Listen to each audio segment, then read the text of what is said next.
Olá pessoal, sejam todos muito bem-vindos a mais um vídeo. Hoje nós vamos seguir estudando tática e hoje um tema bem essencial: encontrar táticas em posições aparentemente calmas, em posições aparentemente inofensivas, em posições de repente em que a gente até tem uma sensação de que deve ter alguma coisa ali, porque geralmente a vantagem posicional já começa a ficar evidente, mas que no primeiro momento não está tudo muito claro. Então como é que a gente procede nesses casos? É o objetivo desse vídeo tratar então de posições dessa forma. A gente vai ver 3 exemplos. O primeiro deles, do nosso ponto de vista, como nós podemos tentar aproveitar essas oportunidades. No segundo, um exemplo de posição em que o oponente poderia ter aproveitado alguns recursos de contra-ataque, mas ele não aproveita, e como a gente precisa estar atento também a essas oportunidades, não só do nosso lado, mas também lembrando que o oponente sempre tem recursos táticos na posição, então a gente tem que ter bastante cuidado. E por fim a gente volta então com mais um exemplo de contra-táticas em posições calmas. Olha só, então, sem mais delongas, nesse primeiro exemplo aqui, eu nem preciso fazer muito esforço, eu acredito, para mostrar que alguma coisa deu muito errado aqui na abertura das negras e a posição delas é terrível, né. Elas possuem esses 2 peões centrais aqui dobrados, isolados, uma posição realmente bem desconfortável, porque esses peões são uma fraqueza na posição delas. Além disso, eles não são apenas fraquezas por serem atacados, mas eles estão impedindo o raio de ação agora desses 2 bispos aqui também. O cavalo, nem preciso dizer, totalmente passivo nessa posição, ainda na primeira fileira, totalmente restrito também em movimentos. O rei está no centro, as torres desconectadas, tudo está bem evidente. Contrapartida, as brancas têm uma atividade muito grande das peças. Mas então é isso, qual é a ideia então, né, para as brancas? O que é que elas precisam fazer em uma posição como essa, onde o outro lado está totalmente restrito, quase meio que sem conseguir jogar mesmo? O que é que como proceder nesse caso, né? E como é que a gente pode de repente tentar procurar oportunidades táticas em posições como essa? Aparentemente não está acontecendo alguma coisa. A gente sabe que a gente está melhor na posição, a gente tem uma vantagem estratégica muito grande, mas não tem nenhuma tática agora aparente. Então como proceder? A ideia é que a gente comece a colocar pressão então nas fraquezas das negras. Como a gente estava discutindo, esse peão aqui atrasado, isolado, ele não pode ser defendido por nenhum outro peão, então ele precisa ser defendido por peças, e isso daí faz com que as brancas possam realmente começar a colocar uma pressão muito grande nele. Então o primeiro lance talvez seja bastante intuitivo, torre D6, colocando mesmo pressão aqui, e a gente agora tem 2 peças atacando esse peão. Tudo bem, as negras ainda têm 2 peças defendendo, que é o bispo e o cavalo, mas se elas ficarem assim para sempre, elas vão ficar totalmente restritas, e as brancas vão poder fazer o que quiser. Então elas precisam pensar em alguma coisa. O jogador de negras ele joga rei F7, com a ideia agora de defender o peão com o rei e poder reposicionar esse cavalo, senão ele não vai vir para o jogo nunca. E se não tentar alguma coisa, as negras logo não vão conseguir jogar realmente, e as brancas vão simplesmente amassar as negras. Então, o que é que pode seguir nesse caso? As brancas devem trazer a sua última peça para o jogo praticamente, torre de HD1, e a pressão agora é muito grande. Então as negras jogam cavalo H7. Como disse, a ideia é reposicionar mesmo esse cavalo, senão elas não vão conseguir jogar. E agora então, o que fazer, né? É justamente em posições como essa aqui, que a gente precisa começar a procurar por táticas. E por quê? Primeiro porque o nosso desenvolvimento, ele já está finalizado. Compare, por exemplo, com o desenvolvimento das pretas. Não tem nem comparação nesse caso aqui. O oponente, ele está com muitos problemas para completar o desenvolvimento. Esse bispo aqui não tem para onde ir, as torres estão desconectadas. Então, o primeiro passo é esse. Como a gente tem uma vantagem muito grande de desenvolvimento, a gente precisa começar a procurar, portanto, procurar oportunidades de explorar essa posição inferior do oponente. E como é que a gente pode fazer isso? A gente tem uma posição estrategicamente superior, primeiro princípio. Segundo, a gente agora tem o nosso desenvolvimento finalizado. E o que é que acontece? A gente pode agora começar a calcular lances forçados nisso daí. A chance da gente ter alguma tática a nosso favor é muito grande em posições como essa. E de fato, as brancas aqui têm uma ruptura com uma ideia fantástica, que é jogar torre D7. E esse sacrifício de qualidade, ele é bastante temporário na verdade, mas é fundamental para que as brancas consigam fazer algum progresso. Depois que o bispo toma a torre aqui em D7, simplesmente torre toma em D7, e agora não importa para onde o rei vá, as brancas recuperam o material e ainda ficam com uma posição muito melhor. Por exemplo, aqui, se o rei vier para E7, talvez seja o mais evidente, a torre toma o bispo em G7, e vamos supor que cavalo F8, defendendo ainda esse peão aqui, mas não tem jeito. As brancas conseguem seguir ainda com o bispo C5, aumentando ainda mais essa pressão e ameaçando sair, fazendo a limpa nos peões. Então, mesmo que as negras joguem algo do tipo cavalo D7, simplesmente a gente pode tirar o nosso bispo que estava sendo atacado para bispo D6, e aí vamos supor que cavalo B6, por exemplo, esse bispo aqui pode tomar em E6 e a posição das brancas é totalmente vencedora. Nesse caso aqui, se o rei vier para G8 defendendo o bispo ainda, simplesmente bispo toma em E6 com cheque, a gente consegue tirar o rei da defesa, porque simplesmente depois de bispo C5, o reforçado aí para E8 e a torre toma e segue uma posição realmente muito similar à anterior. E é assim então que a gente explora posições que são estrategicamente superiores. Vamos seguir então para o nosso segundo exemplo? Então agora nesse segundo exemplo, a gente vai ver também como é muito fácil e até comum que as táticas passem despercebidas, não só a nosso favor, mas também contra nós. Nos nossos cálculos e em lances aparentemente inofensivos que nós fazemos, a gente precisa sempre lembrar que o oponente ele pode sim ter recursos na posição e fazer com que a gente acabe sofrendo um revés material e perdendo a vantagem que de repente a gente pode até possuir.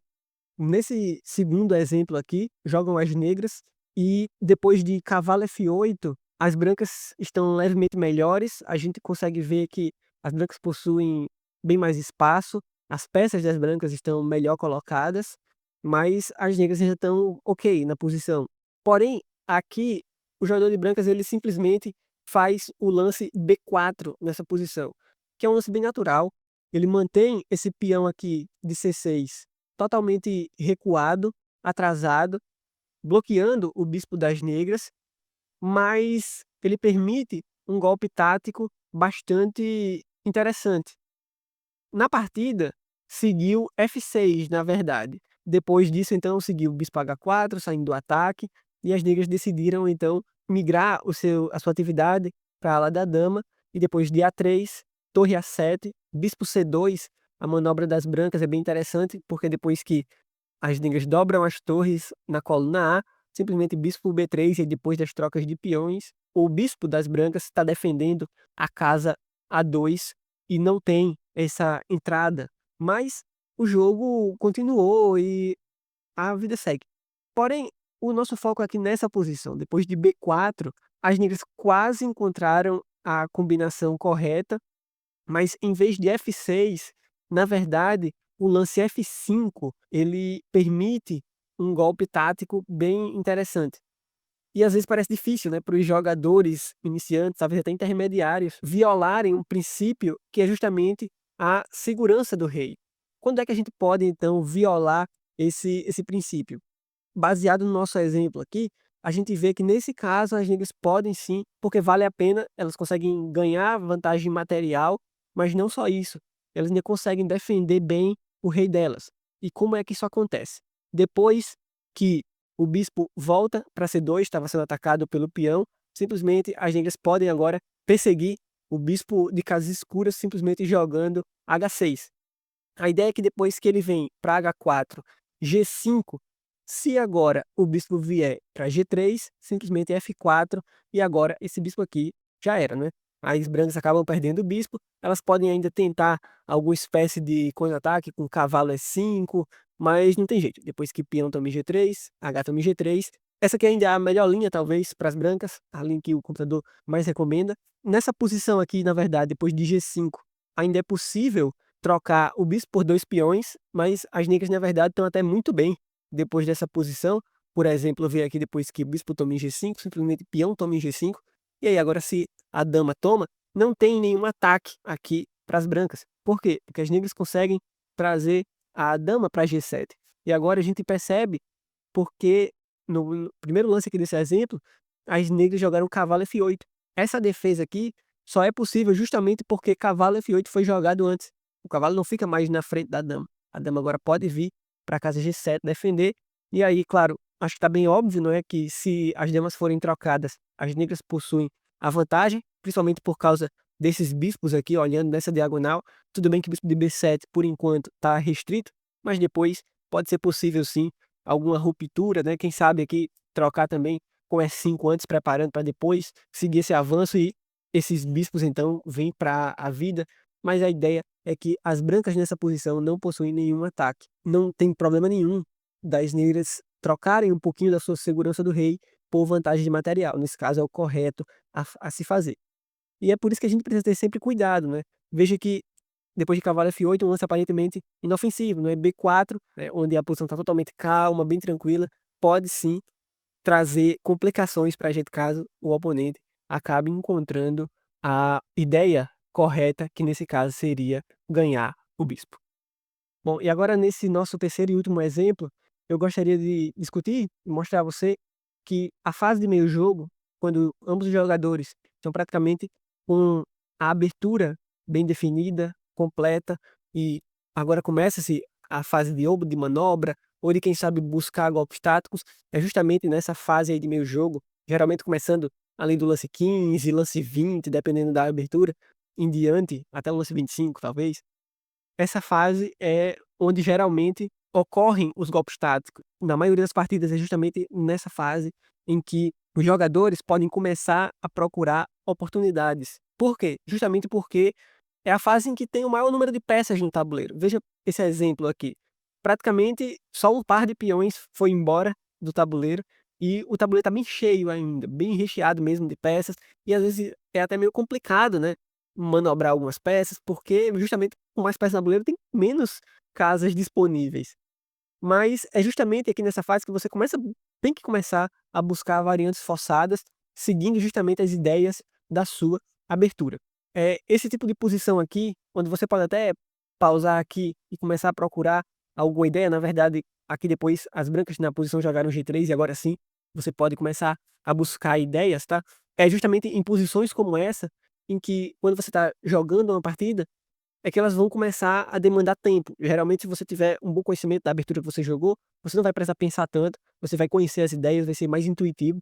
Mas aqui, quando finaliza a fase de abertura, é onde a gente precisa começar a pensar e onde a gente precisa raciocinar bem para conseguir encontrar as melhores ideias.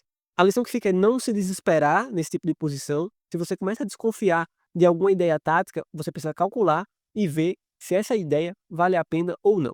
Nesse caso aqui das negras, tem uma ruptura central bem interessante para elas, que pode sim ser jogada, mas primeiro elas precisam preparar bem essa ruptura.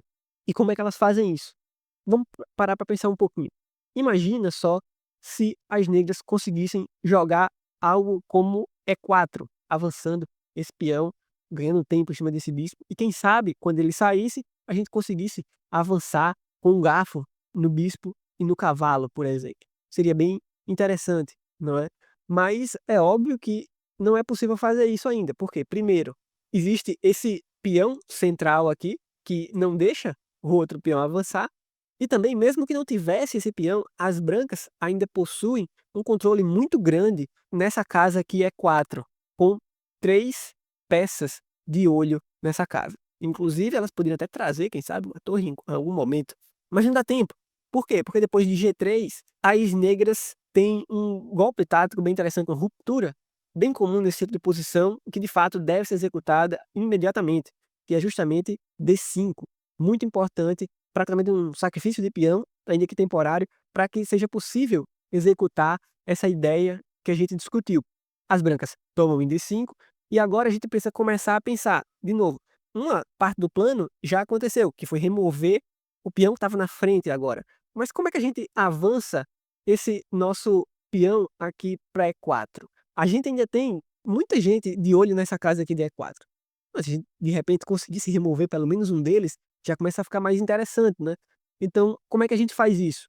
E a ideia, talvez, agora, depois que a gente já discutiu, fique mais clara para você, mas se não estava ainda tão claro, a gente precisa eliminar um dos defensores dessa casa de E4. E como a gente faz isso? Com o brilhante sacrifício de qualidade, torre toma em C3.